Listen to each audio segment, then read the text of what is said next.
Welcome everyone, and welcome to the Food and Beer Whisperers.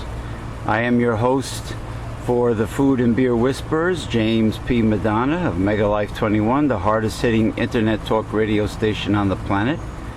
And there we have the smiling Mayan style or Aztec style sun, because it happens to be summer. It happens to be the beginning of August 2012. And even though you do not see me, we will visit a small section of my little victory garden here at home for the food section of the Food and Beer Whisperers. Okay, in this case, my pepper plants. This is the Caribbean red chili pepper. All right. As you can see, it's loaded with peppers. I mean, absolutely loaded with peppers. And they're starting to turn red. There you go. There's a couple nice red ones. I have some more too. Let's see. Ah, there's one trying to hide out. A big one. Wait. Let's see if I can. There we go.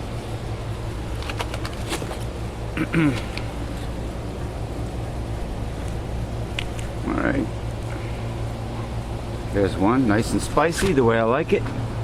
So eventually, I will show them when they're all red. Here, of course, is my sago palm, which I've had for well over 10 years. Makes a great bonsai. You don't even have to train sago palms with copper wire like you do with pine trees. Okay, and there is the Japanese windmill palm, a baby of course, which will grow straight up 30 or 40 feet and survive in freezing temperatures in the north. It will grow in the northern hemisphere, believe it or not. Okay, and here, of course, is it's still a baby. It's the first year I've gotten them. This is a purple bell pepper plant. And even though they're small, okay, I got a whole bunch of big bell peppers on there. And even this little, let's see if you can see it. The little one, the little baby plant. Despite the baby plant, I have a few purple bell peppers on them. Amazing. All right, couple there, and of course these big ones. And these are in pots with potting soil, because the soil in my town is horrible. It's all very hard clay with a lot of rocks. So I had no choice but to pot them with high quality potting soil, and of course fertilize them constantly and water them all the time. Okay, and now we're going down to what they call the sun bell pepper. Get a better shot of this. All right, which is also potted. And is loaded also with many bell peppers, right, as you could see, and they are just beginning to turn yellow and then eventually orange. This is the first one turning yellow, golden color, but most of them are green. All right, but I will update everyone on the pepper situation. There's some more. All right. But loaded with babies, and there are the buds ready to, after the flower forms, these buds, let me see if we can get a shot of it, will produce new baby peppers. All right.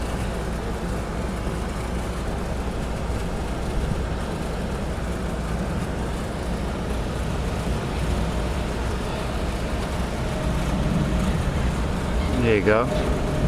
Every flower will produce one of these. A baby, eventually bright yellow sun bell pepper. Very high in vitamin C, more than citrus fruits, high in natural beta carotene. All right. And then here's one starting to turn yellow. All right. Absolutely loaded with bell peppers. This is the very first year. Now there's the purple plant, purple bell peppers. Now these are the first year I've had bell peppers. The hot pepper plant is actually 3 years old. I put it in the basement as soon as the weatherman starts to talk about a frost warning in September, the end of September with the frost warning. I put it in the basement right near my saltwater Nano Reef aquarium with the full spectrum natural lighting, and then I bring the plants out in around Memorial Day weekend in May, and I never have to buy new plants every year. Pretty smart, huh? But I will do another video for the Food Whisperer when my peppers are all bright red, which should look very pretty.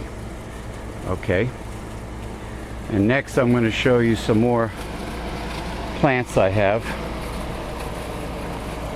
Unfortunately, they have to be in pots. There's nice ornaments that I got at the dollar store.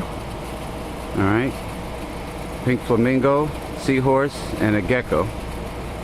All right, as well as Mr. Sun, which also came from the Dollar Tree. Not bad, huh? And then so did the bamboo wind chimes, come from the same dollar store. I got a whole bunch of them. So let's go to the other side of my garden. Okay, here is my kale plant, which is also from this year.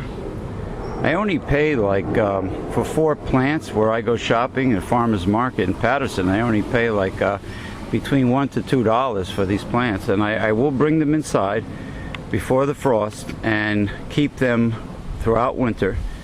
Of course, kale is the king of produce of all land plants, second to alfalfa in the cabbage family. And kale likes cool weather, so it will start growing very nicely the end of summer into autumn. And of course, there's nothing like kale. Nothing compares to kale, really. If you're making a smoothie, if you have a Vitamix, or if you have a juice extractor, or just to eat as a side dish, kale is king. And I have a beautiful kale now, which I fertilize, all right, and water. Now, of course, you know my shamrocks.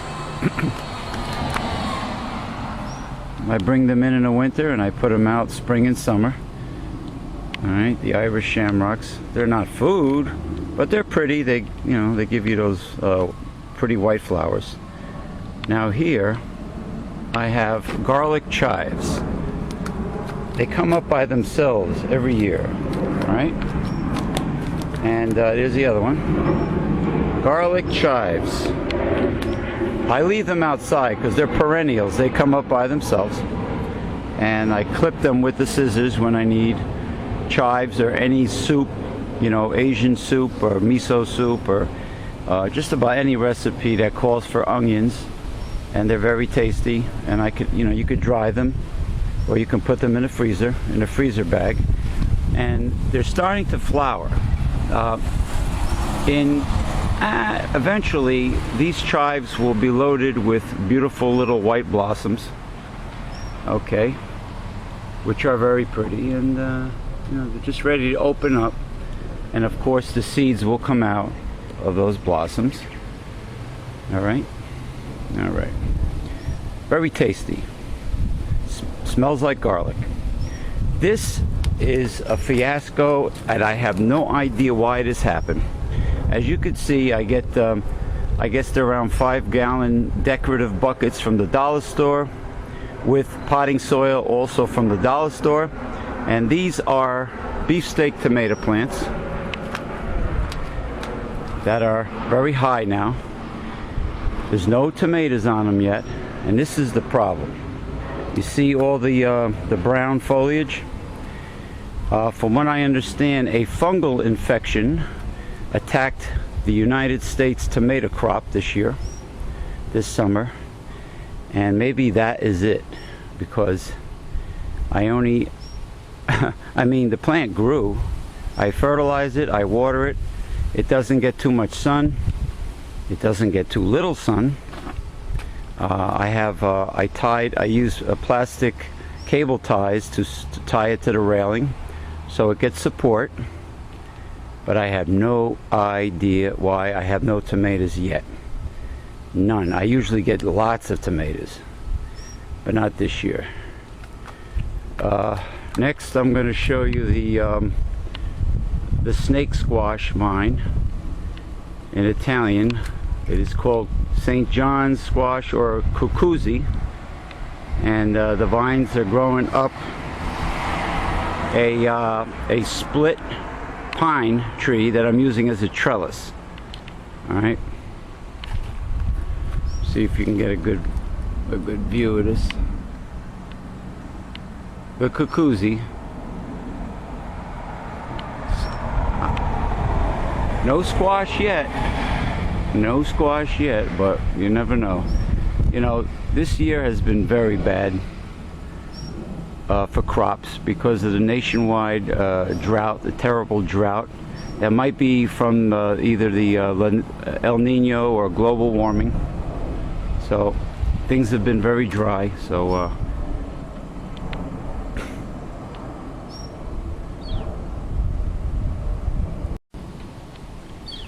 alright, and there you have another bamboo wind chime from the dollar store. Alright, on the other side of the house. And pine trees are blowing. We're supposed to get a rainstorm today. Branches are moving. A maple tree. Okay, here's another close-up of the snake squash vine climbing up the split pine tree that I'm using as a trellis. Alright, and there are the blossoms where the squash is supposed to come out, and these feelers are what grab just about anything they can grab onto because they're climbing. But I grew up, my grandparents grew these, and out of all the produce that you can grow in a victory garden, this plant, as well as Kentucky Wonder pole beans, were the most prolific of all home victory garden vegetables. This put out so much squash, but we're talking about the days when weather was normal, you know. So that's the gist of it. Feelers, blossoms concerning the snake squash. Alright, and next we're going to here introduce the one and only, my partner and a good friend, Tom Mulvihill, the Beer Whisperer, and he will give us some reviews on some actually a few brand new micro craft brews that we have not had on our show yet. Okay.